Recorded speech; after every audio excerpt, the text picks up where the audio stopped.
2007년 개봉한 영화 밀양에는 기독교인들의 안일함을 꼬집는 유명한 대사가 나옵니다. 아들을 죽인 살인마를 면회하러 간 어머니가 그 살인마를 만나서 나는 당신을 절대 용서하지 않겠다라고 말합니다. 그런데 그 살인마는 그 어머니를 처량하게 쳐다보면서 나는 이미 하나님께 용서받아서 괜찮다라고 대답을 하죠. 피해자는 용서할 마음도 또 준비도 안 되어 있는데 살인마는 하나님이 나를 용서하셨으니 용서받았다 이렇게 말하는 것입니다. 살인마의 대답이 틀린 말은 아닌 것 같은데 뭔가 찜찜하죠. 예수 그리스도의 십자가를 통해서 죄를 용서하신 것, 그것도 맞는 말이고, 그래서 우리가 죄 없다 여김을 받은 자들이 된 것도 맞는 말입니다. 그런데 아직 용서할 마음이 준비가 안 된 이 피해자는 누가 보상을 해줘야 할까요? 우리는 종종 하나님을 오해합니다. 그분의 품성을 오해하는 것만큼 위험한 것은 없는 것 같아요. 한 예로 하나님은 유일하신 하나님이기 때문에 다른 신들과 다른 종교를 가진 자들을 배척하기도 합니다. 이스라엘 백성들은 이런 선민 사상으로 다른 신을 믿는 이방인들을 개로 여겼어요. 혹은 하나님은 사랑이시기 때문에 나는 아무렇게나 살아도 괜찮을 거야 믿기도 하고요. 또 밀양의 대사처럼 하나님이 나를 용서하셨기 때문에 다른 사람에 대해서 용서를 구할 필요는 없다 이렇게 생각하기도 합니다. 하루는 어떤 집사님이 교회를 오기 위해서 택시를 탔습니다. 교회 시간이 늦었어요. 늦을 것만 같아요. 마음이 급하신 것이죠. 그래서 택시기사에게 빨리 좀 가달라고 버럭버럭 화를 내십니다. 여기가 더 빠른 길인데 왜 이 길로 가냐고, 심지어 신호를 왜 이렇게 잘 지키냐고 막 소리를 지릅니다. 이 택시기사가 스트레스를 받으면서 과속에 한 결과 다행히 교회에 정시에 도착을 하게 되었습니다. 무슨 문제가 있을까요? 2015년도에 진 디세티라는 학자는 세계 각국의 어린이 1150명을 대상으로 스티커를 나눠주는 실험을 한 결과 기독교 가정에서 자란 어린이들이 무교 가정에서 자란 어린이들보다 더 이기적이라는 연구 결과를 발표하였습니다. 왜 믿는 아이들이 믿지 않는 아이보다 더 이기적으로 발표가 될까요? 오늘 예수님이 자신을 찾아온 한 율법사에게 가르쳐 주신 말씀을 통해서 우리가 함께 이 문제를 생각해 보려고 합니다. 하루는 한 율법사가 예수님을 시험하기 위하여 질문을 던집니다. 선생님, 율법 중에서 어느 율법이 가장 큰 율법입니까?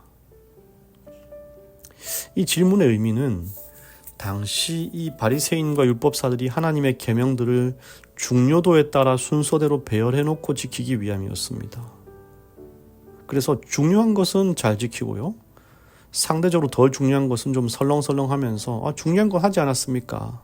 이렇게 이 덜 중요한 것을 안 지킨 것을 좀 이렇게 대체하려고 했던 것이죠. 물론 이런 의도가 나쁜 의도는 아니라고 생각합니다. 왜냐하면 율법을 안 지키겠다는 게 아니잖아요. 마치 학생들이 선생님께 시험에 나올 중요한 것들을 좀 짚어달라고 요청하는 것처럼 그들은 율법 준수를 하고 싶은 사람이었고 그에 대한 열정과 열심이 있는 사람들이었습니다. 그러나 예수님은 그들을 칭찬하시기보다는 그의 잘못된 생각을 지적하십니다. 마태복음 22장 37절에서 40절입니다. 예수께서 가라사대 내 마음을 다하고 목숨을 다하고 뜻을 다하여 주 너의 하나님을 사랑하라 하셨으니 이것이 크고 첫째 되는 계명이요 둘째는 그와 같으니 내 이웃을 내 몸과 같이 사랑하라 하셨으니. 이 두 계명이 온 율법과 선지자의 강령이니라. 여기 첫째 계명, 둘째 계명 하시면서 마치 이 첫째와 둘째를 차등을 두어 말씀하시고 계시는 것 같지만 39절에서 이 둘째는 그와 같으니라는 말씀의 이 헬라어는요, 호모이아오테라고 해서 문자적으로 동일하다라는 의미를 가집니다. 그러니까 동격의 같은 계명을 얘기하는 거예요. 그래서 첫째 계명만큼 둘째 계명도 크고 중요하다라는 말씀을 하고자 하시는 것입니다. 정리하면 하나님을 온 몸과 마음을 다하여 사랑하는 것과 이웃을 하나님처럼 사랑하는 것은 동일하게 중요하다는 것입니다. 하나님을 사랑한다는 것은 곧 이웃을 사랑한다는 것이 된다는 사실입니다. 왜일까요? 왜 하나님을 사랑하는 것이 이웃을 사랑하는 것일까요? 갈라디아서 2장 20절입니다.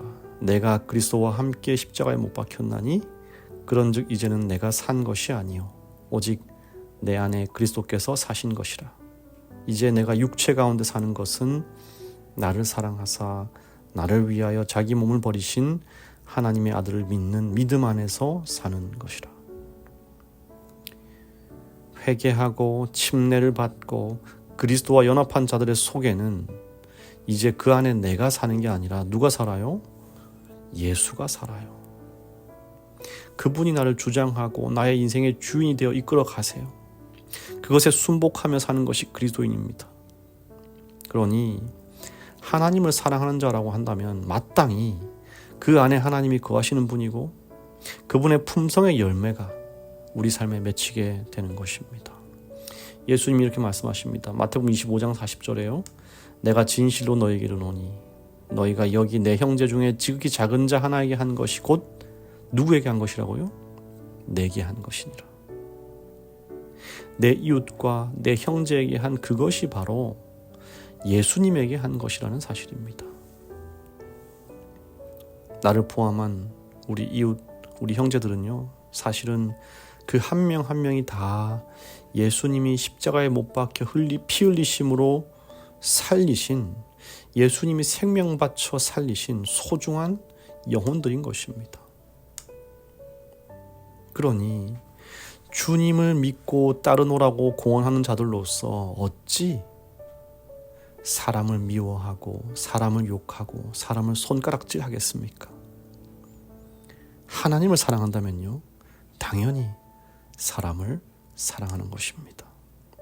오늘 내 옆에 있는 내 가족, 내 남편, 내 자녀, 내 부모, 내 이웃, 내 교회, 내 교인, 그리고 좀 더 나아가서요, 나에게 손해를 끼치고 나를 비방하는 원수들까지도 예수의 마음으로 사랑할 수 있게 해달라고 기도하는 우리가 되기를 간절히 바랍니다. 억지로 사랑할 필요는 없습니다. 억지로 하면 병이 납니다. 그러나 내 안에 계신 예수님이 사랑하게 하시고 그분이 용서하게 하시도록 내 자신을 그분께 드리는 우리가 되기를 간절히 바랍니다. 감사하신 하나님 아버지, 하나님을 사랑하는 것도 어렵지만 이웃을 사랑하는 것이 너무 어려워서 오늘도 주님 앞에 무릎을 꿇습니다. 가장 큰 계명이요, 가장 중요한, 그러나 나에게는 없는 이 사랑의 마음을 나에게도 이제 허락하여 주시옵소서. 나는 사랑할 수 없으나 내 안에 주님이 나로 하여금 사랑하는 자로 만들어 주시옵소서. 사랑 없이는 아무것도 하지 않게 하여 주시옵소서. 사랑 없이 봉사도 예배도 찬양도 하지 않게 하여 주시옵소서. 주님, 김시환 어린이와 함께 하시어 자라나는 아이의 몸과 마음을 지켜주시고 말씀의 씨앗이 잘 뿌려져서 믿음까지도 성장하게 하시고 그리하여 언제 어디를 가든지 주님의 사랑과 영광을 드러내는 주님의 어린이가 되게 하여 주시옵소서.